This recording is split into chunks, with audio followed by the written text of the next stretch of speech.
people ask me from time to time when you go on long rides, because it's not the first time I'm doing this, obviously. Well, not obviously, but people ask me,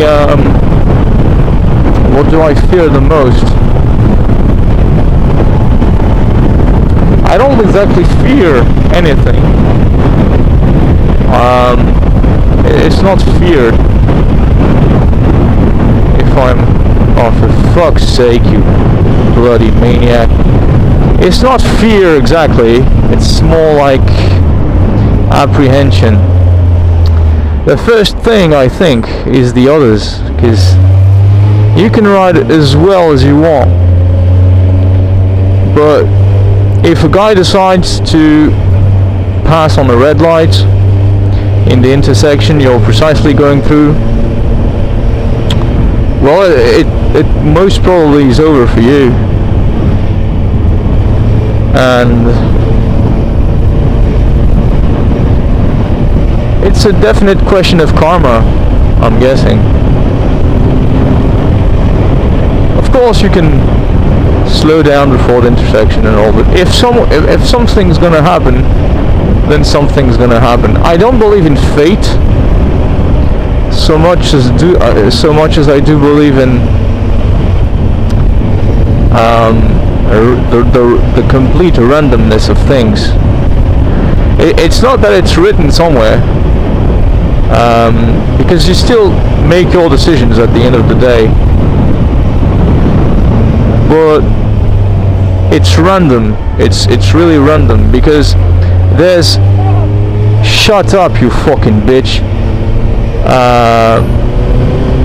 Because there's so many of us that if you... there's a law. No, I don't even remember what's the name of the law. It's a statistical law that says basically that the greater the number of elements, the greater the probabilities of a random event happening. So it sounds stupid, I know, and it doesn't take an Einstein brain to figure out what I just said. It is indeed a law that was said, I guess, written down, invented maybe. Not invented, but he's the first one to have actually written it down. And now I forget the name, which is idiotic. But anyway, and probably lots of mathematicians and statisticians have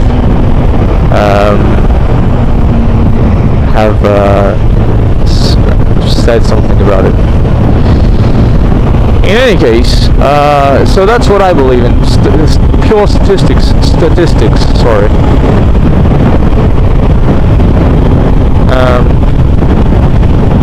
I think while embarking on a big trip like that, it's always...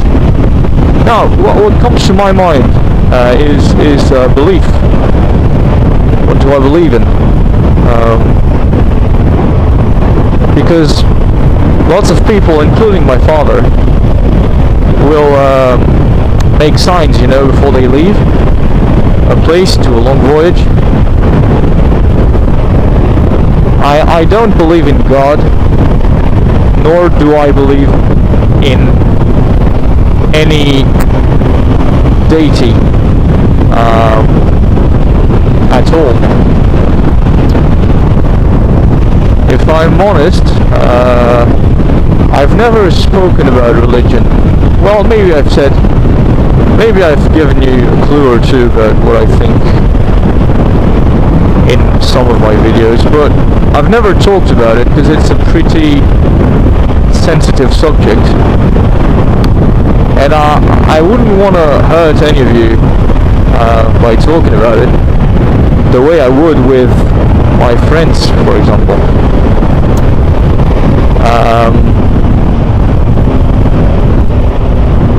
But not only do I not believe in religion, I have a strong tendency to despise anyone who does.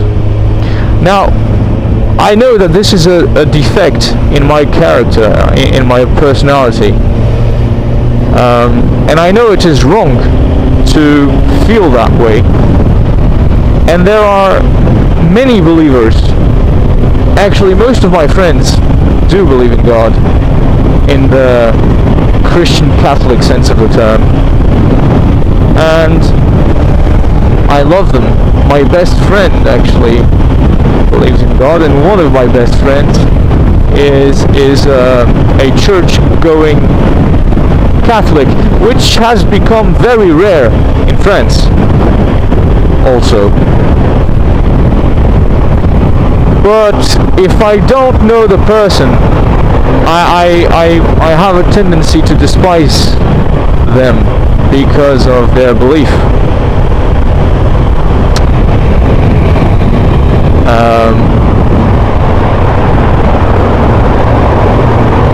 I don't know what it is due to. I'm guessing that my personal family background is what, oh fuck's sake, is what created this. I have a father that strongly believes in God. He doesn't go to the church, but that's just because he doesn't think of the establishment of the Catholic Church. He hates it. He refuses to be a part of it.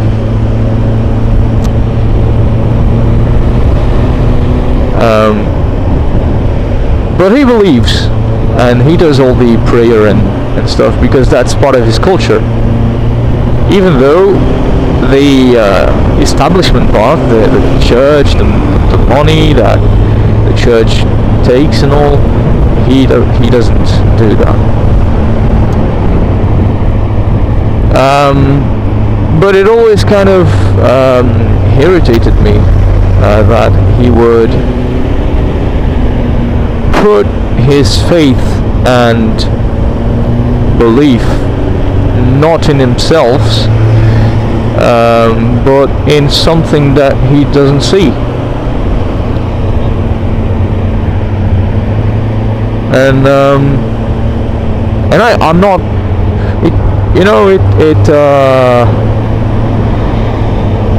some agnostics and some atheists say that it's because people are weak.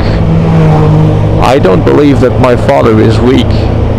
He's one of the strongest men I've ever known.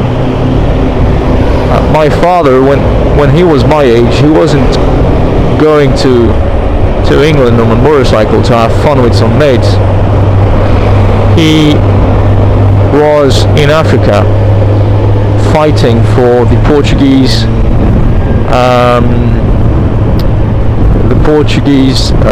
colonial wars. He got hurt and he saw terrible things, and he was 2 years younger than me at the time. He went to Brazil with no diploma whatsoever and no studies. He started working in a hotel as a receptionist, and now, a bit more than 35 or 40 years later, he's the CEO of a 5-star hotel chain that has about 40 hotels in it. He didn't achieve that by luck. My father's a workaholic also. Instead of being an alcoholic, which he almost was, he doesn't admit to it, but who would anyway? But instead of being an alcoholic, which he almost became after the war, like his father was, and his father really was an alcoholic, he became a workaholic. And then he met my mother and they had kids, and all of that ensued.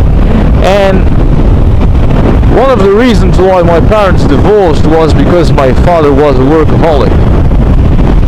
Because I guess my mother made all the efforts imaginable and possible at home for him to be able to work that much. But I think that in spite of her best efforts, he needed some more. Oh shit, the sun is in my face.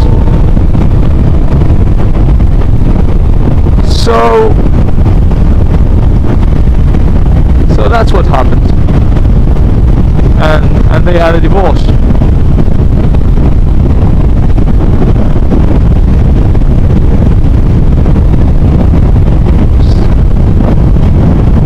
I didn't suffer from it much, apart from being a solitary guy for some time. But that kind of divorce made me stronger than I would have been otherwise, which is always a good thing. Anyway, I'm on the highway now and I'm heading to England, and it's a brilliant, perfect day. I'm sorry for those of you who got bored by this vlog. I thought that maybe for this special occasion I could do something a bit more personal. So I hope you enjoyed the vid, and stay tuned for part 2. I don't know where will this part 2 happen, but I can promise you there will be one, and it might be a lot more fun than this one was. So stay tuned, people. Thank you.